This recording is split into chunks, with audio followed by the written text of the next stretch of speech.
What up, what's happening? Back with another episode of Crypto Squid Games. Thank you, Lord, for the day, love, mercy, grace, and all you do for us. Please protect us, guide us, mold us, lead us, direct our path, guide us to that abundance that you got for us, all that good stuff. And we pray that you keep us away from all negativity and all negative souls. We rebuke that. Second, I'm not a financial advisor. That's not financial advice. Don't put no personal comments in the comments. It will be erased, deleted, whatever. If anybody contact you saying they're affiliated with this channel, don't believe it, because we don't rock like that. Let's get into it. One of the biggest Ponzi schemes in human history, Hexcoin, has finally collapsed. It's finally dead. And Richard Heart, founder of it, he's been sued by the SEC. Everyone's talking about him at the moment. And so I figured, let's do a video on this entire situation, because what I want to talk about today is how did such an obvious Ponzi scheme get to a $50 billion market cap? What made this a project so appealing to all the masses of people who bought it? And what can we take away from Hexcoin in terms of how do we pick the next one? Like, what are the lessons from Hex that we can use to find the next big 100,000, 10,000x investment in the crypto space? And so to understand why Hex got so big, I think you all need to understand what it is about a cryptocurrency that is the most important factor for its growth. And no, the most important factor is not like how good the technology is. It's not about who the investors are. It's not about how small or big the project is. It's not about what industry it is. The most important thing about a cryptocurrency to perform well is how good is the story. How good is the story is the most important thing. And now when I say story, what I'm trying to say is that the story, in other words, the narrative, is about what do you think about when you think of this coin? What is the story that you play in your mind when you are deciding to buy or hold this asset? And the projects that have the best story, the best narrative, are the projects that are going to perform the best over the long term. Because at the end of the day, cryptocurrencies are communities. And the cryptocurrency communities are the exact same as the religious communities. They're the exact same as a photography community. Any community on the planet where there is followers and there is leaders is the exact same setup as the crypto communities of these projects. And so when we think about communities as a concept, what is the biggest community on the planet right now? Well, the biggest community on the planet is religion. Religion is a belief, and it is a group of people in the size of multiple billions who all have a similar belief in a certain outcome. In crypto, all these people come together to make money. In religion, all these people come together to worship God or whatever it is. And so the success of a crypto project comes down to how well this project can emulate the depth of the story behind some of the world's biggest religions. And when you think about it, when we say like invest in a cult coin, you guys have probably heard this. A lot of people say like, and you want to invest in the best projects that are like cults. Why do we compare coins to cults? Well, it's the same reason that I'm comparing coins to religions. It's because coins, like religions and cults, are all about communities, and it's all about inserting specific beliefs into the followers of your project so that they do two things: buy and never sell. If you can convince everyone in your community to do those two things, your project will have success. And the success of your project is completely defined by how well and how many people you convince of these two things.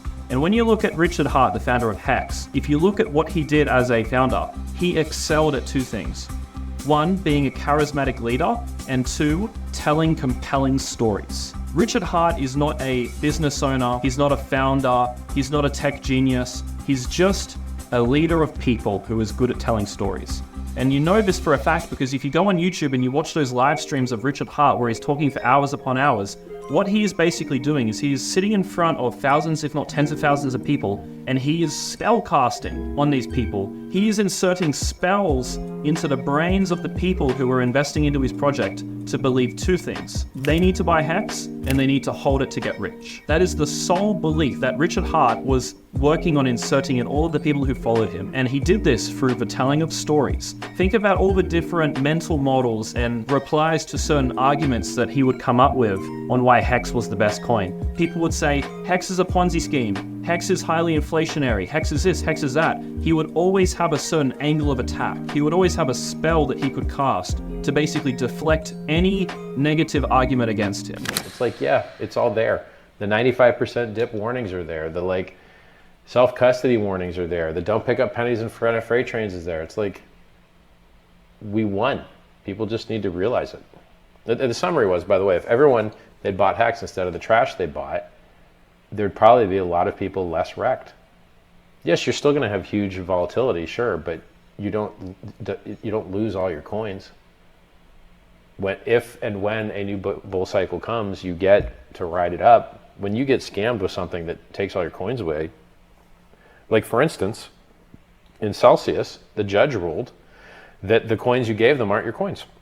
They're their coins. And so in an event of a bankruptcy, you go last. They're secured creditors that have UCC1 forms. They get a right of getting paid out first. You get paid last. You get paid whatever's left. Oopsie. And that is why it succeeded and it got to a $50 billion market cap. It's because he was an amazing storyteller and he was a charismatic leader who could convince people en masse of the only belief that every cryptocurrency project needs, which is that you need to buy and you need to hold to get rich. And the projects in crypto that are the least successful are the ones that fail to do this. And this is my takeaway from the entire Hex saga. When you're trying to pick which projects are going to be the best performing assets, you need to basically identify a few things. One, is there a charismatic leader or a charismatic group of leaders behind this project? Are the stories that they are telling, or is the narrative that is building up something that can build a cult? And how convinced are the holders that buying and holding is going to make them rich? Because when you think about it, a market is just buyers and sellers. It's just people who come together to buy and sell. When a price goes up, it's because there's more buyers and sellers. It's pretty simple, right? That's how you make money. You buy something, and then more people want it than currently want it, and less people are selling it than currently selling it, and the price goes up, right? So the best performing crypto assets are projects where you have someone who bought it at $1. It went to $10, and they were convinced, oh, but if I buy and hold, I get rich. I can't sell it at 10x because it's going to 100x. And because they believe this, they're not going to sell it at 10x. They're going to hold that next jump in price performance, right? If you have a project where people don't really believe in it, they sort of do, the guy who leads the project isn't that charismatic, he doesn't tell that compelling of a story about why you should hold it. When they get a 10x on their investment, they're going to sell. Oh, I've made money, I'm pretty rational right now. Yeah, logical decisions. Yeah, I'll just exit.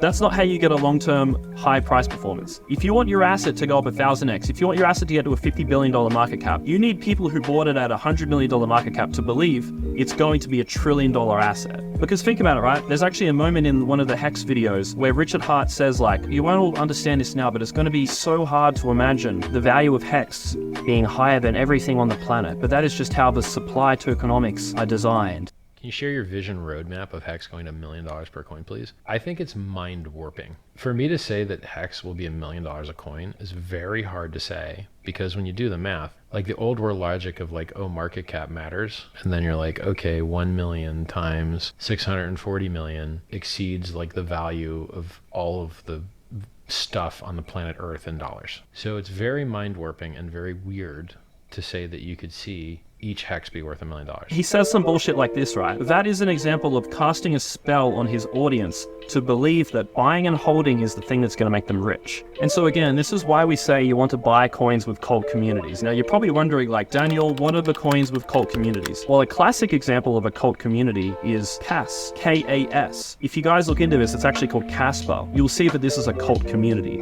It's a fairly launched coin that didn't have any pre-sale, didn't have any VCs. It was just an easily launched, simple coin with no mining or anything like that. It was just a very fair launch. So if you guys look into it and you look into the community, you'll see that these people treat this shit like a cult. And you'll see as well at the recording of this video, Casper just hit an all-time high. So that's a classic example of a coin that was launched early, had a crazy cult community, and it saw an amazing price performance. Now, let's think about these VC coins as a sort of opposite example. ICP, for example. If you look at the chart, it literally just went down only. Why is this? Why was this coin unable to bring positive price performance for its investors? Well, the main thing is that these coins that have a lot of VCs investing, VCs are the hardest people to turn into cult-like members, right? When the only people who hold your project is retail normal investors, this is what you want to see, because it's retail that'll 100x their money and not sell because they believe they're going to 1000x their money. But when you have a VC, these people have mandates, they have targets they have to hit, they have investors breathing down their neck.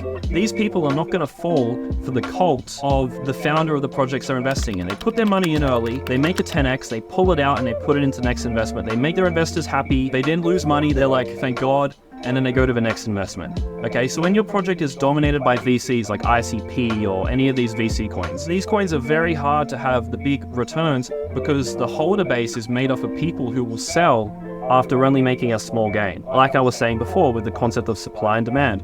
When you have too much supply of people trying to sell, it's very hard to push the price up.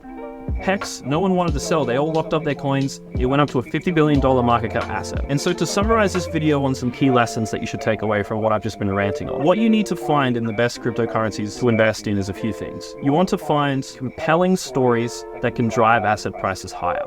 So when you look at the narrative behind a project, like the reason that people buy this and the reason they think it's going to go up a lot, the story needs to be compelling. It needs to be something that people can truly believe in and form an attachment to. And really, truly, like, they have to be able to 10x their money and have this story still convince them they're going to get 100x. That's what you need. Now, what you also need is you need to buy the coins of the communities which best represent cults. So when you look at a crypto's community, if it doesn't feel like you just joined a cult, you're probably in the wrong place. So what are some examples? Milady. Milady is a classic example of a cult coin.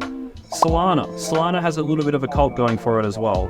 Ethereum has a bit of a cult. Bitcoin is literally a straight up cult. Like, look at the early Bitcoin investors. It's a straight up fucking circle jerk cult, okay? And last but not least, the biggest lesson of investing in these cults or these Ponzi schemes or these cryptocurrencies, whatever you want to call it, is that you need an exit plan. So it doesn't matter what coin you buy, it doesn't matter if it goes from literally like $1 million market cap to $50 billion like Hex. It doesn't matter what happens, you need an exit plan. So if you're a Hex investor, you could have made all this money, but it's now down 99%, you might have lost all your money. You owned the best performing coin, now you've lost money. So it doesn't matter when you buy, doesn't matter any of this if you can't sell. So you need to have an exit plan, even if it's a cult coin. You can't be like all the other people in the cult who will hold for 1,000x and then hold it all the way back down. You need to be the one guy in the group who has an exit plan. You need to be in the cult acting like you're gonna dedicate your life to this Richard Heart dude, and then you need to like exit the cult. Like, oops, tricked you guys, fuck you all, I'm leaving, and then find the next one. That's what you need to be doing. And so if you found this video interesting, I've just made a new crypto Telegram community where I'm basically going to be turning anyone watching this into a crypto money-making god. So we're going to be talking about everything that I've talked about in this video and way more. Regular daily updates from me talking about the market and just basically downloading my brain into yours. It's a completely free group. If you want to join it, you'll find it in the description below. I'll see you inside, and I'll see you in the next video. Yeah, I'm gonna let y'all get out of here. Another episode of Crypto Squid Games. Y'all like, subscribe, share with your family and friends. Peace, love, blessings.